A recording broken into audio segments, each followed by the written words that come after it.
Welcome back to Musings by Danon. Today is another sponsored video from longtime patron Waffles. Waffles is in love with love, but this series isn't really a romance. Yes, there are some romance elements in it, but the series ended after only 3 volumes, so it didn't really get a chance to bloom. Rather, I'd say this series is more about found family and figuring out your place in the world rather than romance. What series am I talking about? After School Bitchcraft. Before we get started, I'd like to quickly ask you to like and subscribe. YouTube tells me that only about 15% of people who watch my videos are subscribed. So please, if you're not subscribed, consider doing so. It really does help the channel and it's free. With that out of the way, let's get into the video. Let's start by addressing the elephant in the title. The term bitch in Japan doesn't mean what it does in America. In America, the word bitch means cruel or malicious person, and is used as a derogatory term towards women. Or a term of endearment, depending on the social situation. In Japan, it usually refers to a sexually promiscuous woman. This is why the students all refer to their honeypot English teacher in Assassination Classroom as Bitch Sensei. イリーナ先生よりビッチ先生の方がしっくりくるよ。そんなわけでよろしく、ビッチ先生。授業始めようぜ、ビッチ先生。 To better explain this series, there's an ongoing joke in Japan about turning everything into hot anime girls. Ships? Turn them into waifus. Monsters? You mean waifus. Elder god from the Cthulhu mythos? Shub Niggurath, the black goat of the woods with 1,000 young? Nah fam, that's Chio, my One-san. So why not turn Harry Potter into a Gyaru? Additionally, there are a lot of manga out there that use Gyarus as moral lessons. Mangaka want to teach readers not to judge a book by the cover. There have been several manga in the last few years with a Gyaru as the main girl, a character type that many consider to be promiscuous, who prostitute themselves regularly and enjoy sex with random strangers.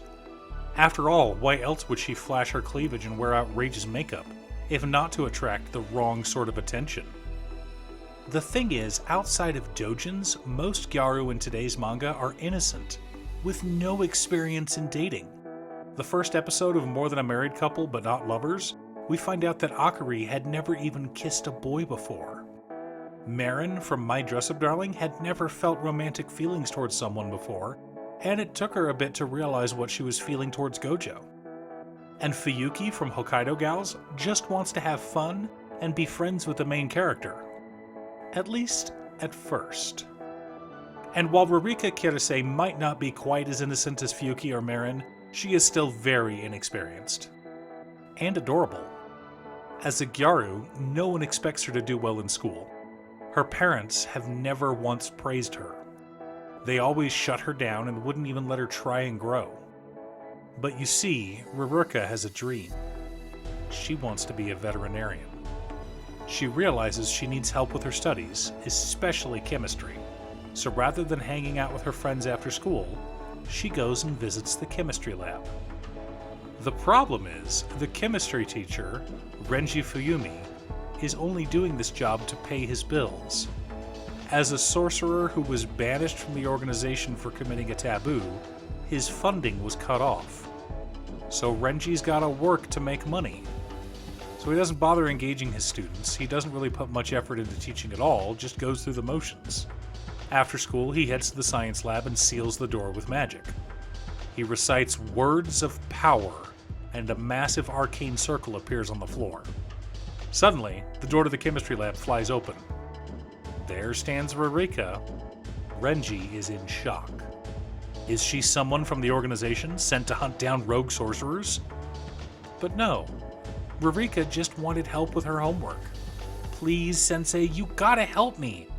If I don't do something, I'm gonna flunk. But no matter how much he breaks it down, Rurika just can't wrap her head around it. Crying in frustration, she begs Renji to explain it just one more time. Renji wants to know why she's so insistent on learning chemistry. Rurika confesses it's her dream to become a vet. This is the first time she's ever told anyone. Of course, Renji discourages her. Can't you consider some other line of work? Rurika runs out, crushed. She catches up to her friends walking home in the rain, and they find a small black cat bleeding on the sidewalk. Her friends don't think it's worth saving, but Rurika doesn't care. She picks it up and races back to the school, a desperate hope in her heart. She bangs on the window of the chemistry lab and Renji lets her in. Rurika, clutching the bleeding cat to her chest, begs Sensei to help. Renji explains that there is a way to do it, but it comes with the risk to her own life as well. Rurika doesn't care. She wants to save the cat. And so, Renji sets up a ritual for Rurika to bond to the cat as her familiar. And here's where the series starts to get a bit ecchi.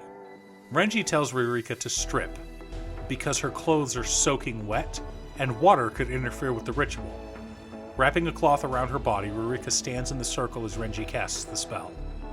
Her body pulses with energy and she almost staggers out of the circle. But she holds it together. The contract is sealed, and the cat's life is saved. Afterwards, Renji, impressed with Rurika's natural abilities, tells her to become his apprentice. And so ends Chapter 1 of the manga. The manga is short, only 3 volumes. It's something you can easily read in an afternoon. As far as what you can expect in the series, without spoiling too much, this is not a romance between a teacher and his Gyaru student. If you're wanting that, go read Galgohan.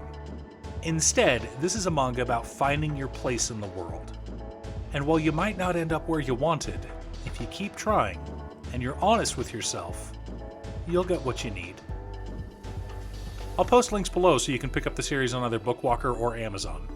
I doubt this will ever be made into an anime because there's really not enough content to do more than 5 or 6 episodes. Maybe we'll get a 6-episode OVA, but I doubt it. The series is a lot of fun, and if you enjoy both ecchi manga as well as urban fantasy, like I said, basically Harry Potter but a cute Gyaru, I think you should pick this series up. Thanks for tuning in. Once again, a huge shout out to my editor Cute Stuff. I couldn't make these videos without her. If you'd like to hire her to edit your own videos, there's a link to her Fiverr page below. If you're looking for ways to support the channel directly, you can head on over to patreon.com/Danon. There are several tiers to choose from. You can pick an anime or manga for me to do a video about, or you can join our monthly manga club.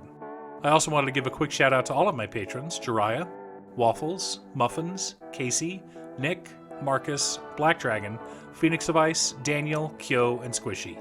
You guys are awesome. I post new anime or manga videos every Monday, or you can click here to watch additional videos.